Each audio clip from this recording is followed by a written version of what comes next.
നമ്മുടെ കളക്ഷൻസ് ഒക്കെ എങ്ങനെയുണ്ട്? ഇഷ്ടപ്പെട്ടോ? മോതിരത്തിന്റെ രീതി പറയുകയാണെങ്കിൽ എന്റെ കൈ ഇച്ചിരി വലുതായത് കൊണ്ട് മാത്രമാണ് ഞാൻ ഇതിനകത്ത് പലതും എനിക്ക് വിട്ട് കളയേണ്ടി വന്നത്. എന്റെ സത്യം പറയാൻ എനിക്ക് കുറെ സാധനം ഇഷ്ടപ്പെട്ടു. പിന്നെ കൈയുടെ ഒരളവ് അതൊരു രീതിയിൽ വന്നു. അപ്പൊ ഇത് നല്ല രീതിയിൽ ചേരുന്നു. ഇഷ്ടപ്പെട്ടു.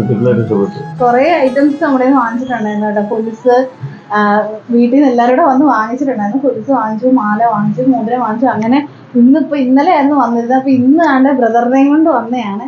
ഭയങ്കര സന്തോഷം.